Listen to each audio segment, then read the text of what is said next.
I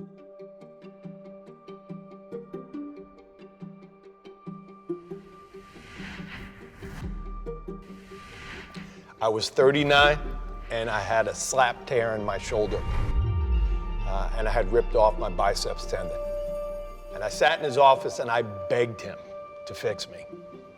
I swear I was almost on the verge of tears, of begging him. Because I said, I'm not ready to not pitch.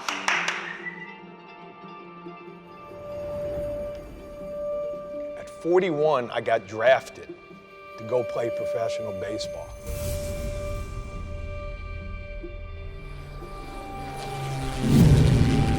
I went overseas to play in the Israel Baseball League in 2007. Had he not fixed my shoulder, there's no way that I could have competed at that level. Fast forward 11 years, I remain the head coach of the Israel national baseball team.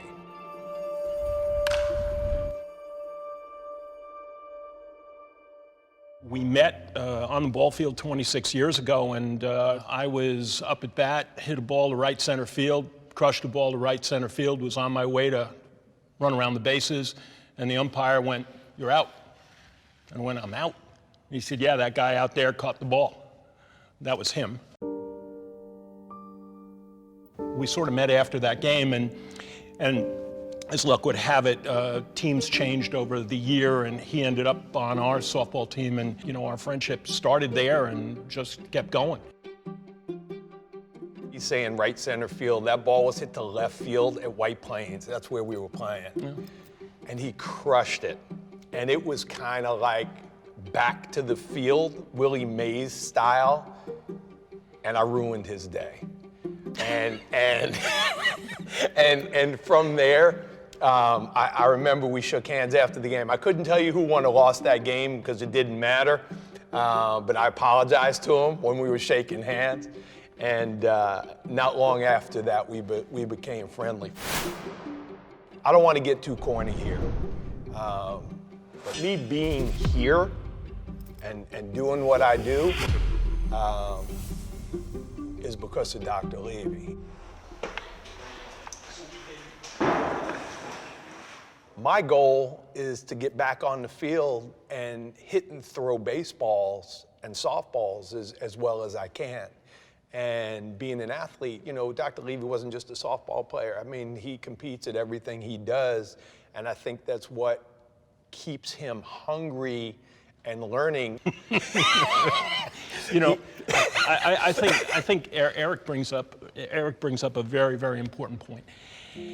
What started me off into looking at sports medicine as a profession, I was playing ball, and it's the common story. You got hurt, but the one thing that happened when I got hurt and was not able to play for a period of time, you learn very quickly how important it is to you, what it meant to me, how I fit into society, how I fit into the social order in high school. So many of the kids, particularly the young people that I have the opportunity to take care of at Montefiore, a lot of those kids, athletics is going to be a ticket to a university.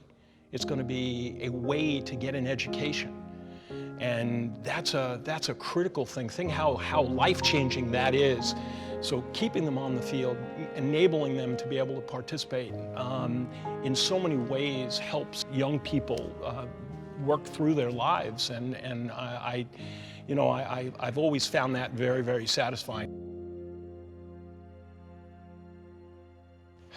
It was different for me because I knew someone actually cared about me, not just as a patient. He was going to look after me. And then years later, my children and, my entire family and friends and so on and so forth. It's like anything else. You set goals, you set personal goals. And if the goal was to get back on the field in, a month or 2 months, we would kind of formulate a plan as to how to do that. And is it realistic? And can it be done? And, or are you going to get hurt again? I think one of the exciting parts of looking after athletes, looking after people like Eric, it's a highly motivated crew. You know that the real challenge after surgery is not will they do your rehab, but will they do your rehab too much? Everyone that I've engaged over the course of, I'm going to say, the last 18 or 20 years has been nothing short of professional and welcoming. And for me, that's why, you know, I choose to be at Montefiore. I didn't pitch for 12 months. And I'm in Florida playing in a tournament. And I ended up throwing a complete game, 9 innings, let up 1 hit. We beat this team from Puerto Rico. And then I got a phone call. And this is the way it goes all the time. All the time. It's really all the time. He doesn't pitch every week, but then I get a phone call. It's, hi, guess what I did today? Well, what did you do today? I played baseball. Oh, great. Oh, I pitched 8 1/3. Oh, great.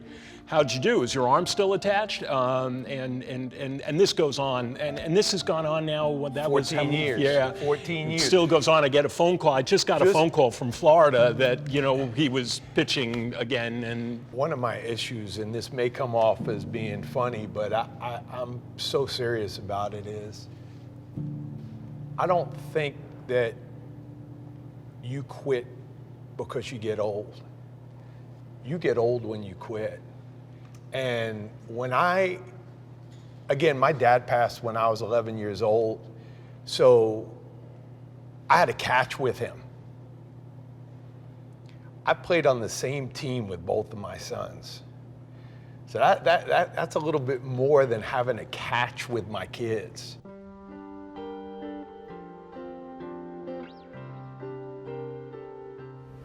Attaboy.